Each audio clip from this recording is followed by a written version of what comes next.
The rain pounded against the windows of my Chicago apartment as I stared at the bottle of pills on the counter, my hand trembling. Little did I know that the knock at the door from the delivery guy would be the moment that saved me and changed how I saw him forever. Zion stood there, soaked from the storm, his delivery uniform clinging to his broad shoulders, holding the takeout bag I had ordered in a moment of desperation. "Hey man, your food. Sorry for the delay with the weather," he said with a warm smile that didn't match the cold night. I tried to take the bag and close the door, but my eyes were red from crying, and he noticed. "You okay? You look like you've been through it." His voice was gentle, not the rushed tone of most delivery people rushing through another shift. I shook my head, the words stuck in my throat. Instead of handing over the bag and leaving like any other stranger would, Zion stepped forward slightly, shielding me from the rain splashing in. "Listen, I can't just leave you like this. Mind if I come in for a second? No pressure, but you seem like you need someone to talk to." That was the surprising action. A complete stranger, this delivery guy named Zion, choosing to stay when the world felt like it was closing in. I let him in without thinking, the apartment door clicking shut behind us. He set the bag on the kitchen counter, glanced at the pills, and didn't say a word about them at first. Instead, he grabbed a towel from the rack I pointed to and dried his hair while I sat on the couch, numb. Name's Zion, by the way. Been delivering in this neighborhood for a couple years now. You don't have to tell me what's going on, but I've had nights like this myself. His honesty hit me hard. I was Xavier, 28, a marketing coordinator at a downtown firm, the son my parents in the suburbs expected to bring home a nice girl and settle down with grandkids someday. They called every Sunday, asking about dates that never happened, pushing the family business narrative they built around me. I had hidden who I really was for so long that the weight of it had become unbearable tonight. One fight with my dad over the phone about settling down already had pushed me to the edge. Zion didn't push. He sat across from me on the old armchair, his dark eyes steady and kind. "Family stuff?" he guessed softly. I nodded, and the words spilled out. The pressure, the lies, the fear that admitting I was attracted to men would shatter everything my parents had sacrificed for. Zion listened without judgment, then shared his own story. He had come out to his folks in Ohio 5 years ago, faced the initial silence and arguments, but kept showing up until they started to understand. "It wasn't easy, but hiding was killing me slower," he said. His words wrapped around me like that unexpected hug he gave when I broke down halfway through. It was brief, strong, and completely platonic, just a guy offering comfort to another in pain. But something shifted in that moment. When he finally left after making sure I ate and promised to text if I needed anything, I looked at the door long after he was gone. Zion wasn't just the delivery guy anymore. He was the first person who saw the real me without running. The next morning, my phone buzzed with a text from the number he had left. "Hope you're doing better today. Coffee sometime." No delivery involved. I smiled for the first time in weeks. Little did I know this was only the beginning of a friendship that would test every part of who I thought I was. Work dragged on as usual, meetings about campaigns and deadlines, but my mind kept drifting back to that rainy night. My best friend Marcus from college called later, the one who had always been my cover story for family events. "Dude, you sound different." "Everything good." I lied again, saying it was just work stress. But inside, the secret I had buried was starting to crack open, all because of one delivery guy who refused to walk away. Over the following days, Zion and I texted casually at first, weather complaints, funny delivery stories from his shifts. He worked odd hours to support his art classes at the community college, painting cityscapes that captured the loneliness I knew too well. We met for coffee near my office the next weekend. He showed up in jeans and a hoodie, no uniform this time, and the conversation flowed like we had known each other for years. He asked about my family again, gently, and I opened up more about the weekly calls where my mom hinted at setting me up with her friend's daughter. "You don't have to live for them forever," Zion said, stirring his black coffee. His presence felt steady, like an anchor in the storm I had been navigating alone.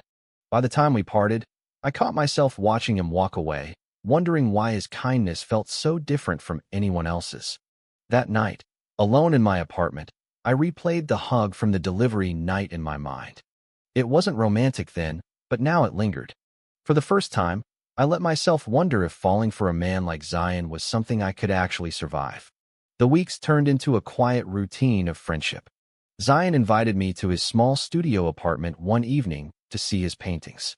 The canvases showed Chicago's streets at dusk, people walking alone yet connected in subtle ways. "This one's about feeling seen when you least expect it," he explained, pointing to a figure under a streetlight. I felt exposed, like he was painting my story. We cooked simple pasta together, laughing when I burned the garlic, and for those hours, the weight of my family's expectations lifted. Marcus noticed the change during our weekly gym session. "You've been smiling more." "New girl." I dodged the question, but the guilt gnawed at me. Hiding was becoming harder, and Zion was the reason. One late night after a family call where my dad demanded I attend the annual reunion with a date, I texted Zion. He showed up at my door with ice cream, no questions asked. Bad night. That was when I realized I was starting to fall for him, the delivery guy who stayed. Our friendship deepened faster than I expected. Zion and I started meeting after his shifts, grabbing cheap tacos from the truck near his place or walking along the lakefront when the weather cleared. He never pushed me to label anything, but his presence made the walls I had built feel thinner. One Saturday afternoon, we sat on a bench overlooking Lake Michigan, the sun warming our faces. "Tell me about your family again," he said.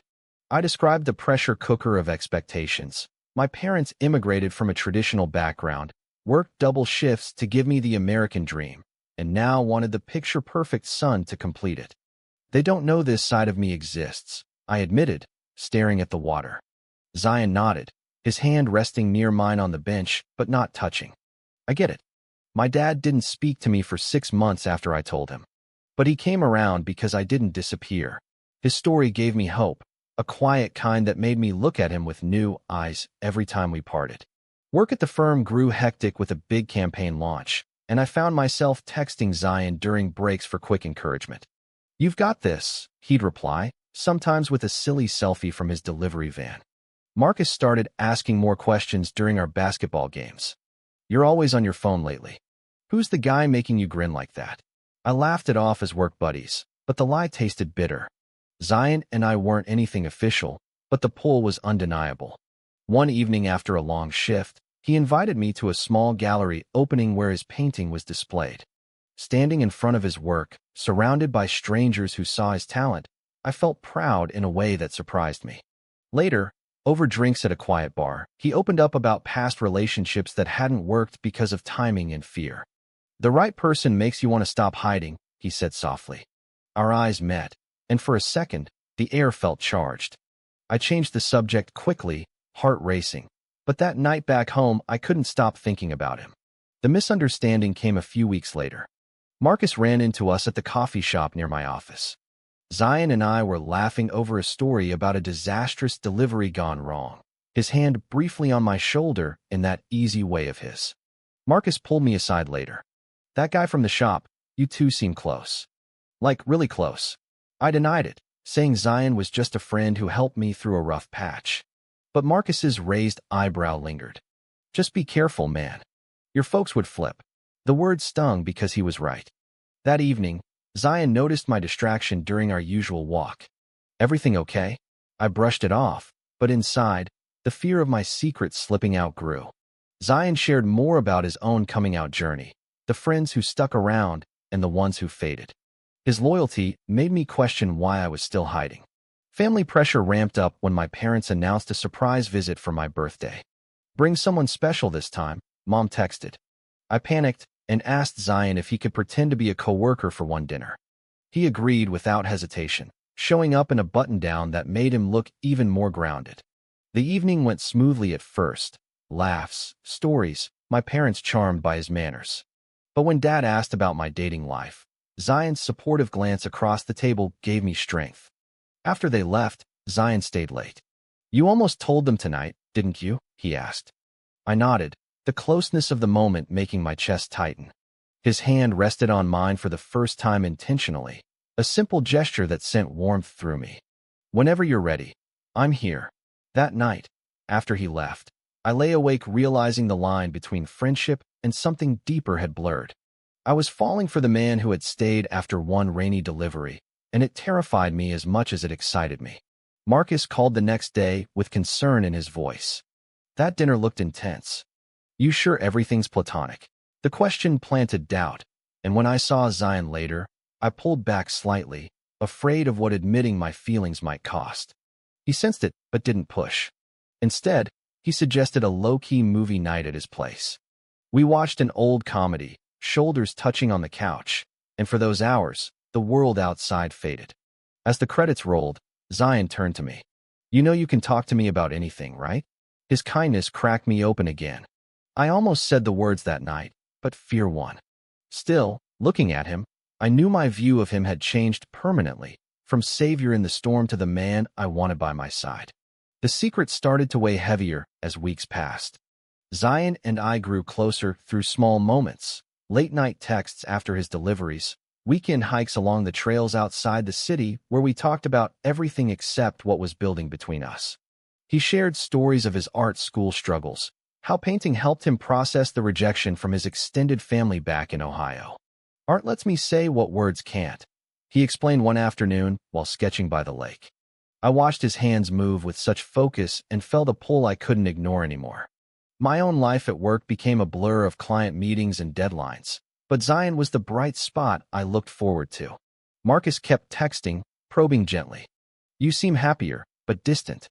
What's really going on? I dodged again, but the guilt built like storm clouds. The first real misunderstanding hit during a group outing. Zion invited me to meet a couple of his art friends at a local gallery event. Everything was going fine until one of his buddies, a guy named Tyler, joked about how close we looked. You two got that couple vibe, he said with a laugh. I froze, laughing it off too loudly, and Zion shot me a quick glance. Later, in the car ride home, he asked quietly, Did that bother you?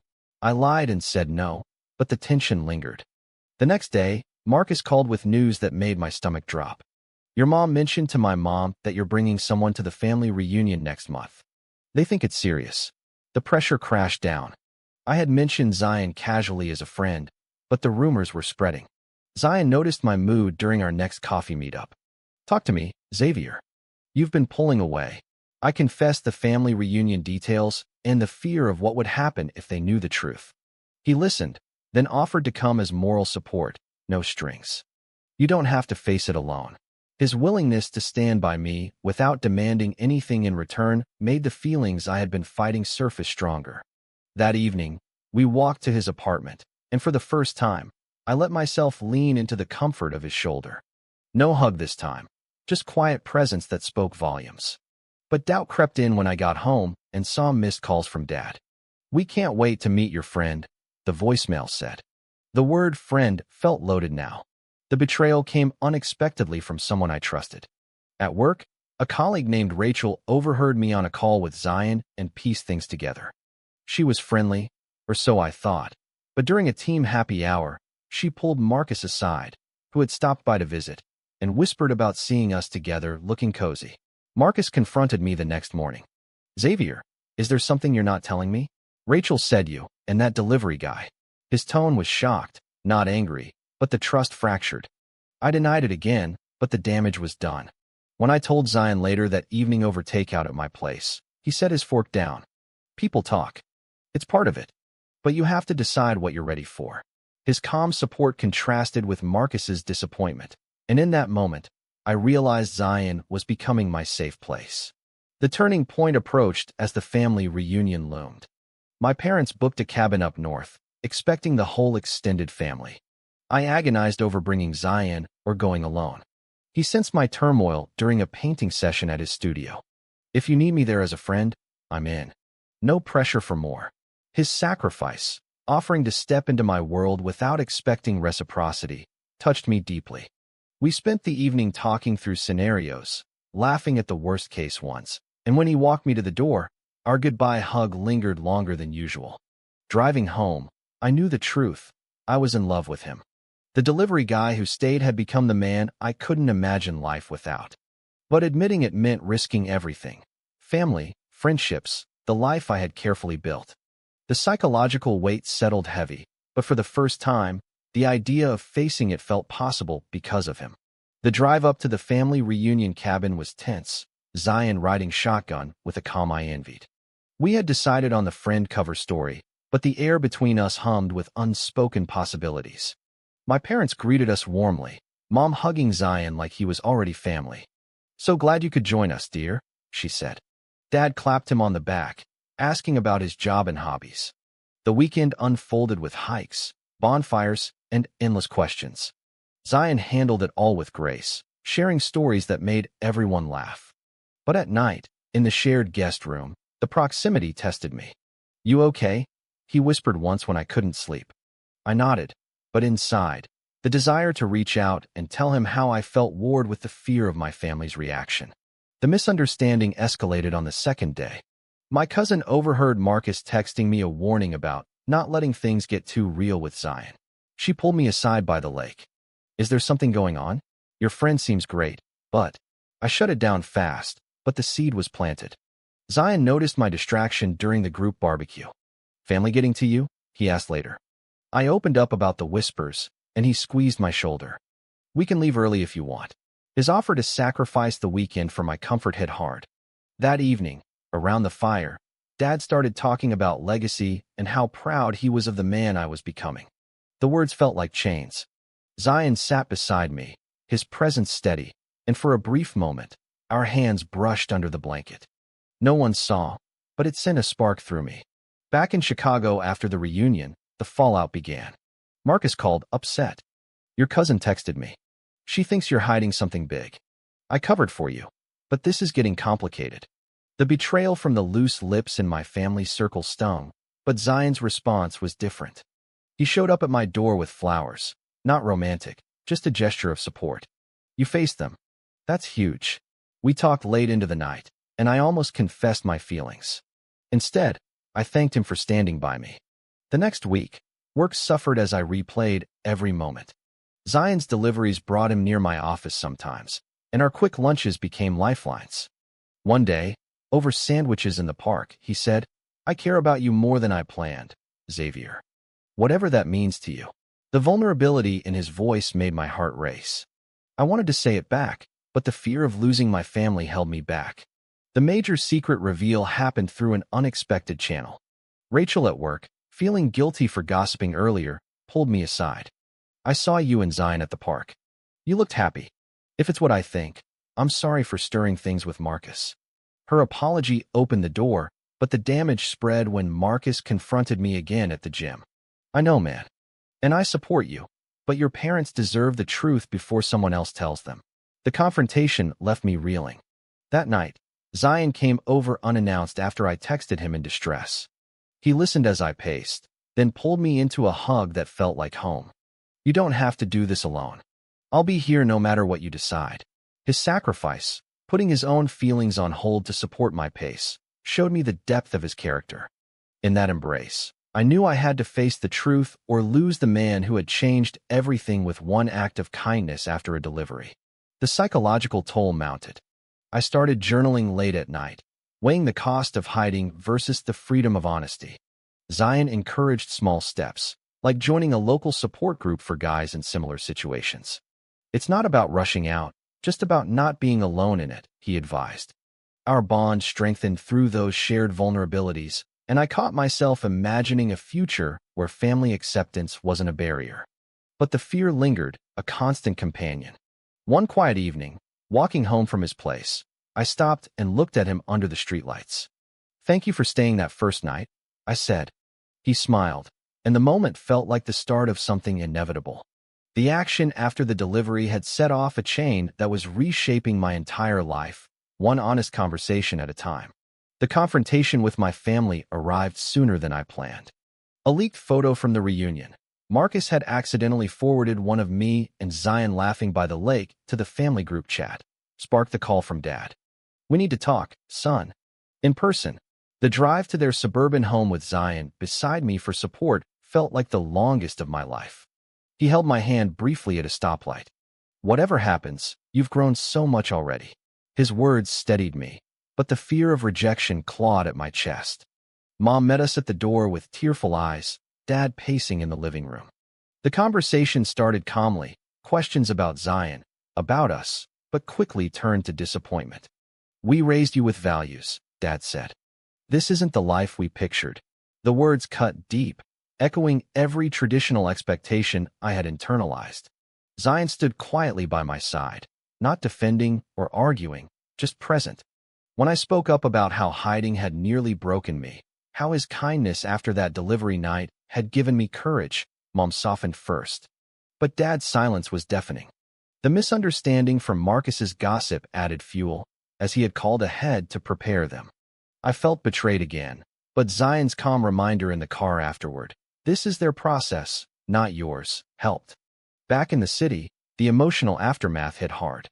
I withdrew slightly, questioning if love was worth the family rift. Zion noticed and gave me space without disappearing, checking in with simple texts. "I'm here when you're ready." His patience was a sacrifice I didn't deserve but needed. The major turning point came at a work event where Rachel, now an ally, introduced me to a mentor who had gone through a similar family journey. Her story mirrored mine, and that night I called Zion in tears. "I can't keep living half a life." He met me at the lakefront, and under the stars, I finally said the words. "I'm falling for you, Zion. Have been since that first night." He pulled me into a gentle embrace, the same supportive kind from the delivery night, but now full of mutual feeling. "I've been waiting for you to be ready," he whispered. The kiss that followed was soft and full of promise, no rush, just truth. But the high was short-lived when Dad called the next morning, demanding I come home alone to sort this out. The sacrifice tested us both. I considered ending things to appease my family, telling Zion over coffee that maybe it was too much. His eyes showed the hurt, but he respected my decision. "I won't push, but don't disappear on me." Watching him walk away that day broke something in me. The psychological consequences, sleepless nights, loss of appetite, forced me to confront how much I had grown. Marcus reached out with an apology, admitting his fear had led to the gossip. "You deserve happiness, man. Go get it." His words, combined with a heartfelt letter from Mom saying she was trying to understand, shifted everything.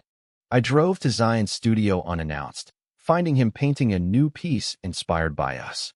"I choose us," I said. He set the brush down, and we talked through the night about the future, the challenges still ahead, but the certainty that this love was worth fighting for. The emotional climax built as I planned a second family visit, this time with Zion by choice. The drive felt different now, empowered. Dad met us at the door, his face guarded but less angry. "We've been talking," he admitted. The conversation was raw, tears, questions, moments of silence, but Zion's steady presence and my newfound voice turned the tide. Mom hugged us both at the end. "It'll take time, but you're our son." The acceptance wasn't complete, but it was a start. Driving back to Chicago with Zion, hands intertwined, I felt the weight lift. The man who had stayed after one delivery had become my partner, my strength, and the reason I finally faced myself. Life settled into a new rhythm after the family turning point.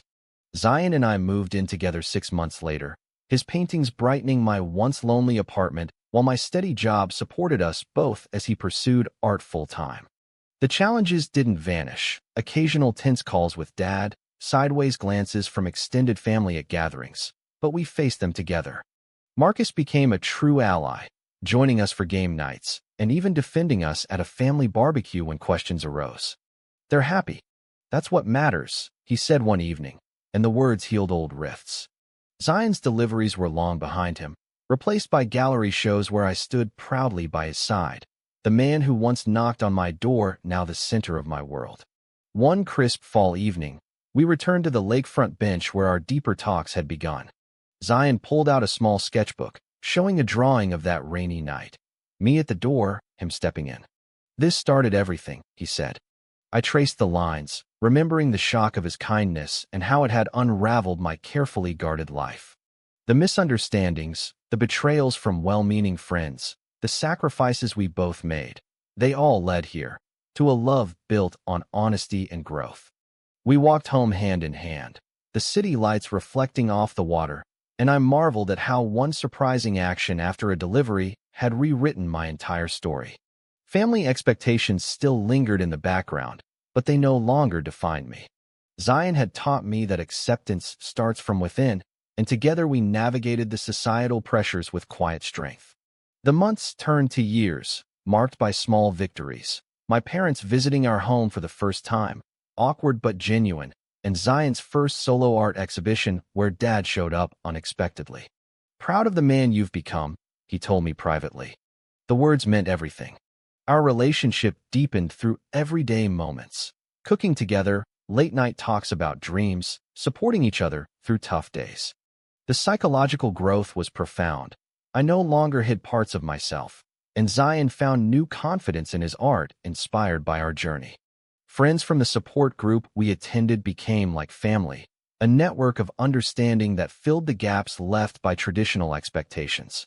Looking back now, sitting on our balcony watching the Chicago skyline, I realized the path wasn't linear. There were nights of doubt, days of exhaustion from explaining ourselves, but every step forward reinforced the choice we made. Zion turned to me, his smile the same warm one from that first night. "No regrets?" he asked. "None," I replied, pulling him close. The love we built proved stronger than any pressure or secret. It was the unexpected hug, the willingness to stay, that sparked it all, a reminder that sometimes the person who changes your life arrives in the most ordinary way. True or false? True acceptance in love only comes after risking everything you thought defined you.